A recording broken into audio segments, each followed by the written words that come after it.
नमस्कार, मैं रजनीकांत। साथ में आप सभी का बहुत बहुत स्वागत है। आज हमारे साथ खास मेहमान हैं ENT specialist doctor Ashwini Kumar Verma. एक ऐसा नाम, एक ऐसी शख्सियत है जो अपने बेबाकी अंदाज के लिए जाने जाते हैं।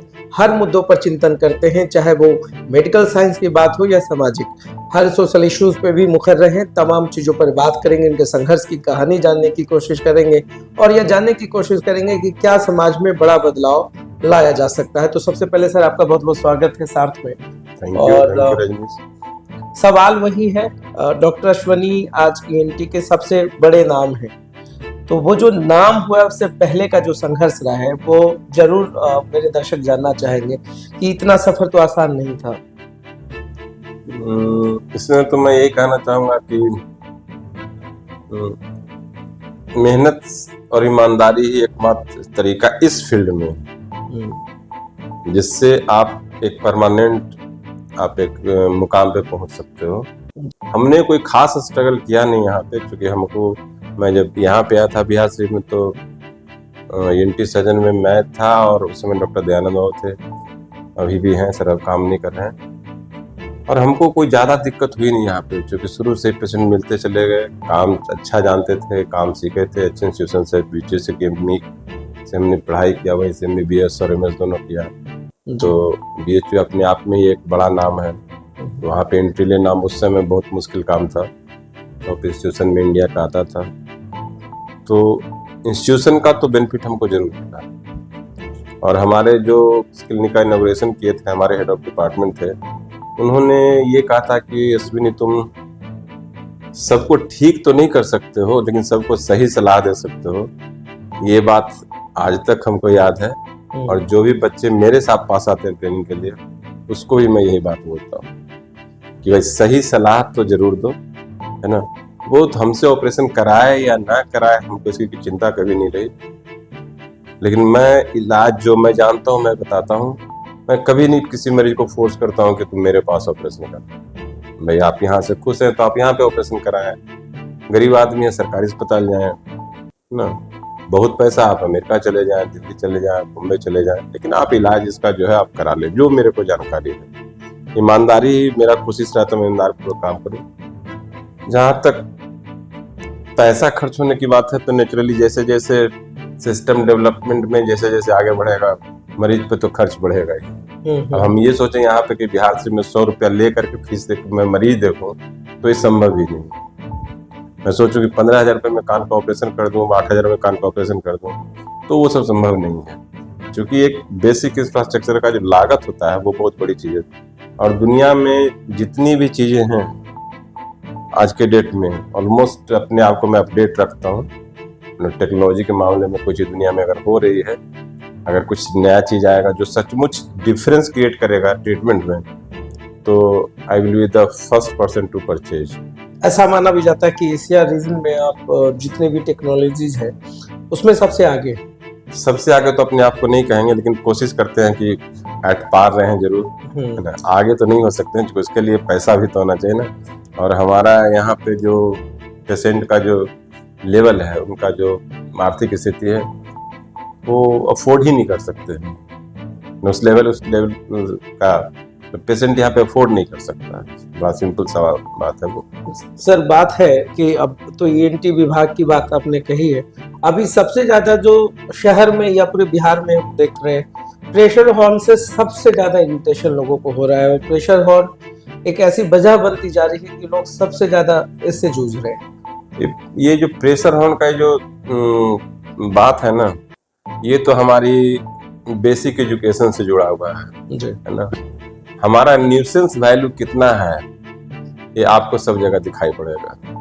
तो लोग जो प्रेशर वॉल्यूम जो लगाते हैं हॉर्न वाले, वो अपना न्यूसेंस, क्योंकि हम लोग को यही सिखाया गया है ना, कि शांति से कैसे चलना है तो हमको पता नहीं है, रोड पे कैसे चलना है तो हमको जानकारी नहीं है। आप रोड पे मोटरसाइकिल देख लो चलते हुए, लोग कैसे चलाते हैं, गाड़ी कैसे चलाते हैं, तो आप इसको क्या बोलोगे। मतलब बेसिक एजुकेशन में जो होना चाहिए, आप इसी जगह, आप इसी देश में दूसरे जगह चले जाओ, मणिपुर में चले जाओ, आप एक गाड़ी भी नहीं देखोगे जो कि बीच के लाइन को कोई क्रॉस करता है कहीं पे, और आप यहाँ पे अपने यहाँ देख लो। तो हमारा मोरल एजुकेशन ही खत्म है। वो पढ़ाया ही नहीं जाता कि हमको रोड पे चलना कैसे है, हमको बड़े से बात कैसे करनी है। तो इसका तो एजुकेशन ही नहीं है, तो वो आप ऐसी चीज मतलब मांग रहे हो ना जो मिलना ही नहीं है। तो प्रेशर हॉर्न का तो ये तो बड़ा इतना बड़ा मसला है कि कान का भी बहुत प्रॉब्लम्स आ रहा है लोगों में, खास करके हाँ, युवा पीढ़ी में। आप तो होगा ही। आपके पास भी बहुत सारे पेशेंट्स आते होंगे। हाँ, आजकल मैं देख रहा हूँ कि कान में सनसनाहट वाली टिनिटस एक बीमारी की संख्या थोड़ी बढ़ रही है। और उसके पीछे कारण है, एक तो आजकल हेडफोन आ गया सबके लिए, है ना। वो लोग हमेशा ही लगाए रहते हैं, उनको ये भी नहीं पता है कि कितना पे सुनेंगे तो उनके कान में खराबी आ जाएगी, है ना। जो मशीनें हैं, जो कंपनियां हैं, वो भी उसको लिमिट करके नहीं रखे कि आप इससे ज्यादा बजा ही नहीं सकते हैं। और उसमें जितने भी आप लेंगे उसमें आप दिखाएगा किसके ऊपर वो डेंजरस है। तो आप डेंजरस के ऊपर आप उसको लेके जाते ही क्यों, आप उसके नीचे रखिए। भाई जो सिस्टम आपने बनाया, जो आपने हेडफोन बनाया, जो पॉड्स वगैरह जो सब कुछ आते हैं, तो आप उसके ऊपर जाने ही नहीं दीजिए ना। एक तो ये हो सकता है, लेकिन प्रस्तुरता उसमें भी लिमिटेशन है। बहुत लोग हैं जो कम सुनते हैं, तो उनको तेज आवाज चाहिए, तो वही तेज आवाज जो नॉर्मल है एक आदमी के लिए, दूसरे के लिए नॉर्मल हो जाएगी। तो एक बड़ा कारण तो ये है कि लोग आजकल हर आदमी कान में ईयरफोन लगा के घूम रहा है। आपको याद होगा जब अब आपके स्कूल टाइम की तो बात, तमाम चीजें अलग होगी, एक जनरेशन गैप हो चुका है।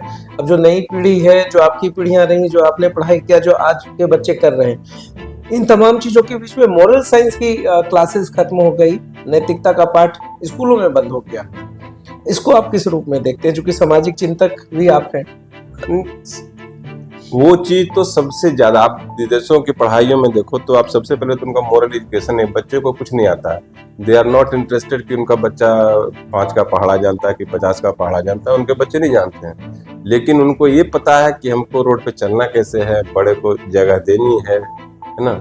यहाँ पे चीज का पढ़ाई है ही नहीं। मॉरल एजुकेशन का तो सवाल ही नहीं उठता। मॉरल एजुकेशन नाम का तो कोई चीज ही नहीं है अपने यहाँ। हमारे घर में आप चले जाओ, किसी घर में चले जाओ, तो आप पूछोगे आप जैसे ही जाओगे, आप पूछोगे किस क्लास में पढ़ता है बच्चा, आप तुरंत उसे पूछोगे 10 का पहाड़ा सुना दो, है ना।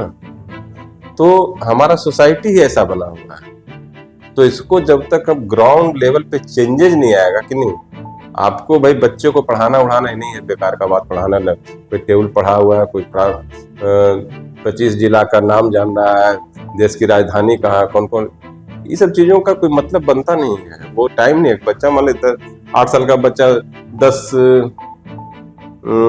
10 कंट्री का वो जानता, तो उसे क्या फायदा होने जा रहा है? उसे सोसाइटी कुछ फायदा होने मिलने वाला क्या? लेकिन वही बच्चा, उसको अगर यही पता है कि भाई हमको रोड पे चलना कैसे, बड़े से बात कैसे करनी है, गिलास कैसे रखना है, ये कैसे, तो वो ज्यादा सोसाइटी के लिए बेनिफिशियल होगा ना। अब तो 95%, 98%, 99% का जो ग्रेड सिस्टम है, इस पे सबसे ज्यादा फोकस्ड है सोसाइटी। लोगों को लगता है कि अगर मेरा बच्चा 99 लाया तो मतलब ठीक है, 100 ले आया तो बहुत अच्छा है। अब इस पे तो क्या मैं बोलूँ, है ना, हमारे बच्चों में अच्छा एक चीज और लोग जैसे 99% बच्चा लाता है, बोलता है कि इंटेलिजेंट है। आजकल बड़ा वो है, बच्चा कुछ सॉल्व करा तो इंटेलिजेंट है, वो बच्चा कमजोर है। तो इंटेलिजेंट का जो मेरा अपना डेफिनेशन में जो मैं लगता है कि नहीं, इंटेलिजेंट वो लोग हैं जो दुनिया के लिए कुछ करते हैं, है ना। आप 90% नंबर ला के 99% लेकर IIT में सिलेक्शन होके डॉक्टर बन करके आप अपने आप को इंटेलिजेंट कहलाते हैं, तो ये आप भूल कर सकते हो कि नहीं, आप इंटेलिजेंट नहीं हो। डॉक्टर लोग बोलते हैं बड़ा इंटेलिजेंट डॉक्टर, नहीं, इंटेलिजेंट नहीं है। हम लोग सिर्फ पढ़ते हैं, पढ़ाई चीजों को, कोई जल्दी सॉल्व करता है, कोई देर से सॉल्व करता है, तो इसमें इंटेलिजेंस कौन है? कोई इंटेलिजेंट नहीं। इंटेलिजेंट तो करोड़ों में एकाक पैदा होता है ना। हम तो अपने आप को इंटेलिजेंट नहीं मानते।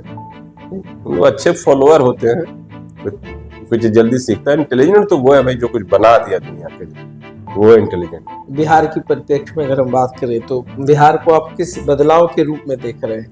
अपने उन तमाम चीजों को याद करें, पहले का और अब का, तो अब बिहार कैसा है? पहले के तुलना में तो बहुत अच्छा कहेंगे निश्चित रूप से। जिस समय हम लोग आए थे 94 में मैं आया था बिहार शरीफ में, तो उसमें जो बिजली की स्थिति थी, लॉ एंड ऑर्डर की स्थिति थी, आज तो उसमें बहुत अंतर आया है निश्चित। लेकिन ये जो अंतर आया है ना, ये एजुकेशन के चलते नहीं। दुर्भाग्य का बात ये है कि वो इनफोर्स चेंजेज है, क्योंकि जैसे ही वो प्रेशर हटेगा सारी चीजें फिर वैसे ही की वैसे हो जाएगी। मतलब हम लोग एक बैलून है जिसमें कि हवा भरा, उसके ऊपर लोग दाबे हुए हैं, इसलिए वो काम कर रहा है। जैसे वो प्रेशर हटेगा सब चीज फिर वही हो जाएगा, क्योंकि एजुकेशन पे तो कोई काम हुआ नहीं, है ना। एजुकेशन पे पिछले हम नहीं समझते पिछले 40 सालों में बिहार ने ऐसा कुछ काम किया कि जहाँ पे बच्चों में एक ऐसी चेंज आया कि वो कुछ कर सके। ऐसा एजुकेशन, सबसे खराब बात तो यही हुआ कि पिछले 35-40 सालों में एजुकेशन पे जिस चीज के लिए हम लोग जाने जाते थे उस पर कोई काम ही नहीं हुआ है। अब टीचर का ही बात ले लो आप, मैंने मुखिया टीचर का सिलेक्शन किया, अब वो क्या पढ़ाएगा। अब इतना 40 साल का आप सोच रहे हैं आप कितना पीछे चले गए। आपने एजुकेशन को बर्बाद कर दिया पूरी तरह से। हमारे जितने भी उसमें सभी लोग दोषी हैं, ऐसा नहीं मैं नीतीश बाबू को, लालू जी को, किसी का नाम मैं नहीं लूंगा, है ना। उसमें हमारे सारे बिहार के जितने भी मुख्यमंत्री रहे हैं, कभी उन्होंने एजुकेशन को सीरियसली लिया ही नहीं। एजुकेशन हमारा सबसे, और यही हमारा सबसे बड़ा हथियार है जिसके भरोसे आप दुनिया में जा। केरला के लोग, मैक्सिमम लोग विदेश में रहते हैं, कारण क्या है? उनका एजुकेशन सिस्टम ठीक है। हमारा एजुकेशन देखिए, आप मेडिकल का एजुकेशन ले लीजिए, इंजीनियरिंग का एजुकेशन लीजिए, प्राइमरी स्कूल ले लीजिए, हाई स्कूल ले लीजिए, कॉलेज ले लीजिए, नर्सिंग ले लीजिए, किसी भी चीज में आप देख लें एजुकेशन का बहुत बुरा हाल है। और जब तक इस पे काम नहीं होगा यहाँ की गरीबी दूर नहीं होगी। एजुकेशन एकमात्र ऐसा चीज है जिससे कि गरीबी दूर हो सकती है, बाकी किसी चीज से दूर नहीं होगी। आपके प्रिस्क्रिप्शन में एक लाइन लिखा रहता है कि जो इंसान जातिवाद से ऊपर नहीं उठ सका, धर्म से ऊपर नहीं उठ सका, ये कोट किया हुआ है, तो इसके पीछे का क्या उद्देश्य रहा आपका? उसका उद्देश्य यही है कि कुछ पढ़े, कुछ भी लोग, एक आध लोग भी अंतर पड़ जाए तो बहुत है। उसको पढ़ के किसी में कुछ अंतर आ जाए, थोड़ा देर के लिए भी अंतर आ जाता तो हो सकता है उतना ही देर के लिए आदमी अच्छा हो जाए। किसी में परमानेंट चेंज आ जाए तो जिसने लिखा, मैं तो उसको खाली प्रिंट आउट किया हूँ, लिखने वाला तो किसी और का, किसी का कहा, मेरा तो है नहीं कहा हुआ। बिहार में अभी भी जातिवाद बहुत हावी है, तो उसके बिना रह ही नहीं सकता है। और उसका लेवल ये है कि क्या इंजीनियर, क्या डॉक्टर, क्या ये, क्या वो, उसका, उसको एजुकेशन लेवल हम नहीं बोलते हैं, हम बोलते हैं लिटरेसी लेवल। जैसे हम लोग लिटरेट है, हम लोग एजुकेटेड नहीं है। एजुकेटेड लोग वो हैं जो कि सारी दुनिया के लिए सोचेंगे, इन जनरल सोचेंगे। तो हम लोग लिटरेट क्लास में अपने आप को रखते हैं, तो एजुकेटेड नहीं है। तो ये चीज इतनी बुरी तरह से घुस चुकी है कि आदमी उसके आगे, मतलब उसके आगे सोच ही नहीं पाता है ना। आदमी मतलब हर चीज के लिए उसको जात चाहिए ना। अब देखो, जात के नाम पे छात्रावास बना हुआ है, जात के नाम पे मेडिकल कॉलेज में सुने मेस चलते हैं, इंजीनियरिंग कॉलेज में बिहार में मेस। बिहार भी मात्र एक ऐसा हमको लगता है प्रदेश है जहाँ पे कि मेडिकल कॉलेज में और इंजीनियरिंग कॉलेज में, और सुने कहेंगे जगहों पे कि जात के नाम से मेस चलती है कि यहाँ पे इस जात के बच्चे खाना खाएंगे, वहाँ पे उस जात के बच्चे खाएंगे। ये सेम है भाई। मतलब शर्म की बात है कि आप अच्छे इंस्टीट्यूशन में पढ़ने गए, आप डॉक्टर हैं, हरकतें आपकी वैसी है, तो आप कितना अच्छा डॉक्टर बनिएगा, क्या कीजिएगा? नहीं, आप इंजीनियर बन के क्या करेंगे?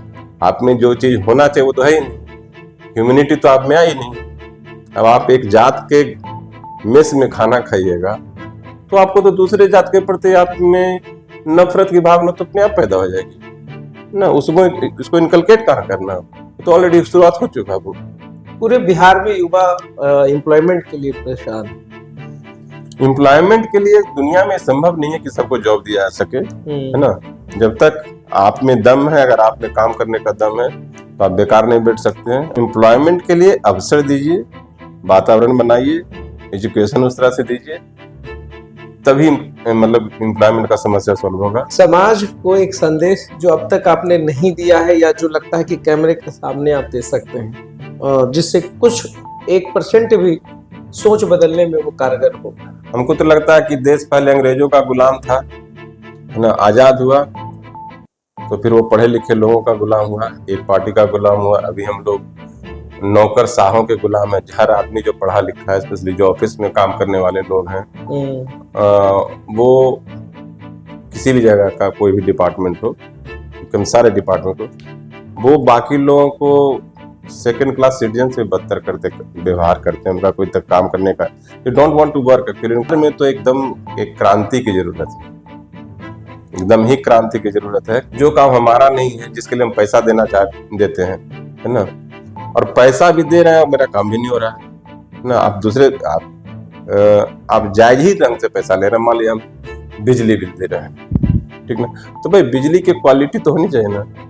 हम नगर पालिका का टैक्स देते हैं तो नगर पालिका का पानी का क्वालिटी तो होना चाहिए ना। अब पानी का क्वालिटी देख लो आप, बिजली क्वालिटी देख लीजिए क्या है। अब भाई हम तो इसी में खुश हैं कि पहले 2 घंटा बिजली मिलती थी, अब 20 घंटे बिजली मिलती है। तो हमारा सेटिस्फैक्शन का लेवल भी इतना नीचे है ना कि हम बहुत ऊपर का बात सोच ही नहीं सकते। और बिहार में तो एकदम सख्त क्रांति की जरूरत है एकदम। तो बिहार में सख्त क्रांति की जरूरत है।